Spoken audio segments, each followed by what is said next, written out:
सबसे पहले बात इस वक्त की बड़ी खबर की। राजौरी में आतंकियों से मुठभेड़ इस वक्त चल रही है। राजौरी के कालाकोट इलाके में इस वक्त एनकाउंटर चल रहा है। पैरा कमांडो यूनिट के 3 जवान जख्मी हुए हैं। सुरक्षा बलों ने 3 आतंकियों को घेरा है। ड्रोन से इन तीनों आतंकियों को देखा गया था और उसके बाद एक टीम का गठन हुआ, जिसके बाद सुरक्षा बल के जवान वहां पर पहुंचे और इस पूरे इलाके को कॉर्डन ऑफ कर लिया गया है। इस दौरान हमारे जवान भी जख्मी बताए जा रहे हैं, जिनको अस्पताल में एडमिट कर दिया गया है। लेकिन वहां पर एनकाउंटर इस वक्त चल रहा है। 3 आतंकी बताए जा रहे हैं जो कि इस इलाके में छिपे हुए हैं।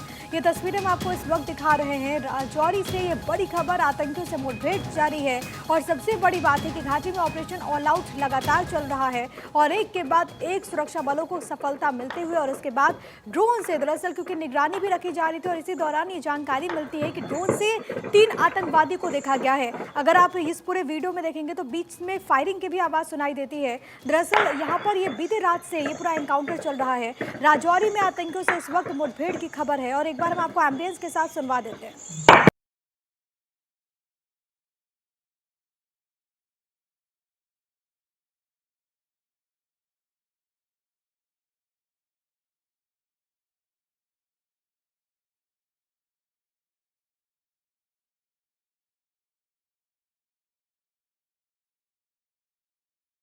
रात से ही ये जो मुठभेड़ है वो जारी है और इसी वजह से आपको काफ़ी अंधेरा भी नजर आ रहा है, लेकिन गोलियों की आवाज़ सुनाई दे रही है।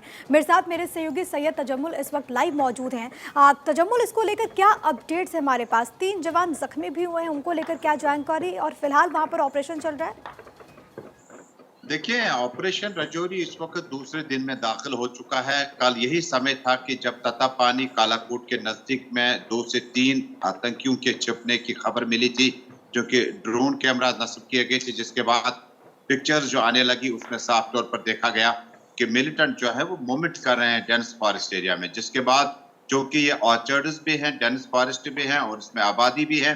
जिसके बाद पूरे एरिया को कॉर्डन ऑफ सर्च ऑपरेशन करने के बाद जब सिक्योरिटी फोर्सेस की टीम उस जगह पर पहुंची तो वहां पर फायरिंग की आवाजें सुनाई दी और इस वक्त चूंकि पैरा कमांडोज के 3 जवान जो है इसमें घायल हो चुके हैं और इन्हें फौरी तौर पर जो अस्पताल ले जाया गया, जहां इनका इलाज चल रहा है। लेकिन बड़ी दिक्कत यह है कि इसमें एसओजी जम्मू कश्मीर पुलिस और आर्मी के साथ साथ सीआरपीएफ की एडिशनल डिप्लॉयमेंट को भी बुलाया गया, जिसका गालिबन ये मतलब है कि इसमें अब ऑपरेशन में और वक्त लग सकता है। लेकिन जराया हमें बता रहे हैं कि इसमें विदेशी 2 से 3 मिलिटेंट जो है इस एरिया में देखे गए हैं। ये कोई नया इलाका नहीं, बल्कि 1 जनवरी 2023 से अभी तक यहाँ से इस गेट को इन्फिल्ट्रेशन के तौर पर इस्तेमाल किया जाता रहा। और दूसरी तरफ इस एरिया में जो आपने देखा होगा कि 15 सितंबर को इसमें 2 लोग मिलिटेंट जो थे मारे गए थे, हालांकि उसमें आर्मी का एक जवान भी था। कुल मिलाकर इस गेट से, इस एरिया से जो आपका दांगली है और जो बाकी एरियाज हैं, ये वो सेक्टर हैं जहां से इन्फिल्ट्रेशन लगातार होती रही। और जराया का अगर यकीन किया जाए तो कहीं ना कहीं 2 से 3 मिलिटेंटों के छिपे होने के बाद इस ऑपरेशन को अब आगे ले जाया गया, जो आज किसी भी वक्त जो है एक बड़े एनकाउंटर में या खत्म होने की इत्तला मिल सकती है। बिल्कुल, बड़ी बात यह ज्वाइंट ऑपरेशन है जिसका आप जिक्र कर रहे हैं। वहाँ पर जम्मू कश्मीर पुलिस हो या फिर सेना के जवान हो, संयुक्त रूप से वहाँ पर अभियान चल रहा है। और जैसा कि तजम्मुल आपने कहा कि सीआरपीएफ की भी यूनिट क्योंकि बुलाई गई और इसी वजह से हो सकता है कि इसमें और देरी लगे। कल से ऑपरेशन चल रहा है, लेकिन इस पूरे इलाके की हम बात करें तजम्मुल, और जैसा आपने कहा कि इन्फिल्ट्रेशन के लिए इलाके का इस्तेमाल होता रहा है, जोग्राफिकली वहाँ पर क्या सीन है? क्या डेंस फॉरेस्ट की वजह से भी बहुत बार चुनौती आती है सुरक्षा बलों की तरफ से उन तमाम लोगों को, मिलिटेंट्स को वहां पर लोकेट करने में, जो कि इन तमाम डेंस फॉरेस्ट का सहारा लेते हैं छिपने के लिए? देखिए, ये जो राजौरी और ये जो एरिया है, इसमें आपको याद होगा कि 1 जनवरी 2023 के बाद ये जो एरिया है इसका मिलिटेंसी रिवाइवल हो चुका है। और पहले एक वक्त में जम्मू कश्मीर पुलिस ने ऐलान किया कि इसको मिलिटेंसी फ्री एरिया डिक्लेयर किया गया, जिसमें राजौरी, बफलियास, कंडी और आसपास के इलाके हैं।